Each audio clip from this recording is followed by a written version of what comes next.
தாய் நாட்டிற்காக அர்ப்பணித்த தேசத் தலைவர்களையும் வீரர்களையும் புரட்சியாளர்களையும் நினைவு கூரும் நாள் குடியரசு தின விழா.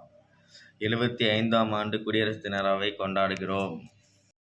கொண்டாட காரணம், அதன் வரலாறு பற்றி இப்போது பார்ப்போம்.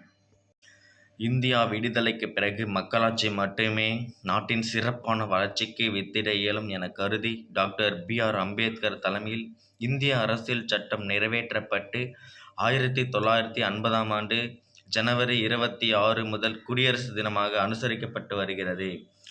தாய் நாட்டினை அந்நியர்கள் பிடியிலிருந்து காப்பாற்றி பாரத மண்ணின் ஒவ்வொரு மனிதனும் சுதந்திர காற்றை சுவாசிக்க பாடுபட்ட தியாகிகளாக நினைவு கூறும் வகையில் விடுமுறை அளிக்கப்பட்டு நாடு முழுவதும் குடியரசு தினத்தை நாம் கொண்டாடி வருகிறோம்.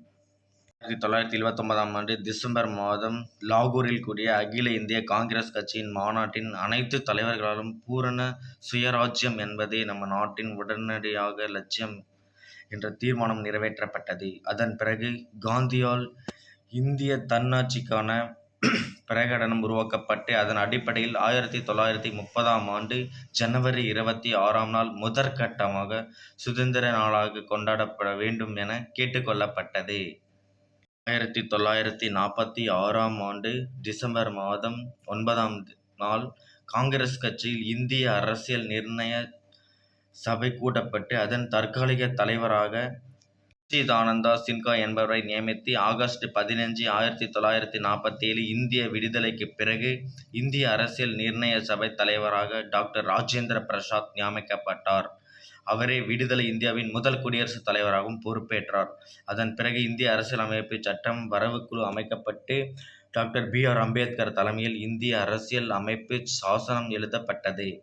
நீண்ட ஆவணமாக எழுதப்பட்ட இந்த சாசனம் இந்திய அரசியல் நிர்ணய சபையால் ஏற்றுக்கொள்ளப்பட்டு மக்களாட்சி குறுக்களாக கொண்டு நிறைவேற்றப்பட்டது. 1930 ஜனவரி 26ஆம் நாள் நினைவு கூறும் வகையில் 1950ஆம் ஆண்டில் இருந்து ஒவ்வொரு வருடமும் ஜனவரி 26ஆம் நாளை இந்திய தேசிய குடியரசு தினமாக கடைபிடித்து வருகிறது. குடியரசு என்பதன் பொருள் மக்களாட்சி ஆகும். அதாவது தேர்தல் மூலம் விரும்பிய ஆட்சிகளை தேர்ந்தெடுத்துக் கொள்ளும் முறைக்கு குடியாட்சி எனப்படும். மக்களுக்காக மக்களால் தேர்ந்தெடுக்கப்பட்ட மக்களுடைய அரசு என மிகச் சரியாக குடியரசு என்ற வார்த்தைக்கு இலக்கணம் வகுத்தவர் அமெரிக்க ஜனாதிபதி ஆபிரகாம் லிங்கன். அத்தகைய மக்களுக்காக அரசை இந்தியாவில் ஏற்படுத்தினால்தான் இந்தியா முழு சுதந்திரம் பெற்ற நாடாக ஏற்றுக்கொள்ளப்படும் என கருதி உருவாக்கப்பட்டதுதான் இந்திய அரசியலமைப்புச் சட்டம். விடுதலைக்குப் பிறகு 1950ஆம் ஆண்டிலிருந்து ஒவ்வொரு வருடமும் ஜனவரி 26ஆம் நாள் இந்திய தேசிய குடியரசு தினமாக கொண்டாடப்பட்டு வருகிறது.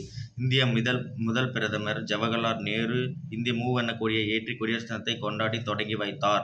அன்று முதல் ஒவ்வொரு வருடமும் ஜனவரி 26ஆம் நாள் தம்முடைய தாய் நாட்டை திருநாட்டை காக்க தமது இன்னுயிரையும் நீர்த்த தியாகிகளை நினைவு கூறும் வகையில் விடுமுறை அளிக்கப்பட்டு நாடெங்கும் அனைத்து பள்ளி மற்றும் கல்லூரிகளுக்கும் அலுவலகங்களுக்கும் விடுமுறை அளித்து இனிப்பு வழங்கி கொண்டாடப்படுகிறோம். இது மட்டும் இல்லாமல் ஆண்டுதோறும் குடியரசு தினத்தை சிறந்த சேவை புரிந்தோருக்கு, வீர தீர சாகசம் புரிந்தவர்களுக்கு விருதுகள், பாராட்டுகள், பதக்கங்கள் வழங்கி கௌரவிக்கப்பட்டு வருகிறது. அன்றைய நாள் புதுதில்லியில் குடியரசுத் தலைவர் முன்னிலையில் முப்படைகளின் அணிவகுப்பும் தொடர்ந்து ஒவ்வொரு மாநிலங்களின் சார்பிலும் அவர்கள் சாதனை அலங்கார ஊர்தி அணிவகுப்பும் நடைபெறும். சுமார் 100 கோடிக்கும் மேல் தொகை கொண்ட நாடாக இருந்தாலும் ஜாதி, மதம், மொழி என பல வேறுபாடுகள் நம்மிடையே இருந்து வந்தாலும் வேற்றுமையில் ஒற்றுமை என்பதை நாம் குடியரசு தினை பறைசாற்றும் வகையில் உள்ளதில் நாம் அனைவரும் பெருமிதம் கொள்வோம்.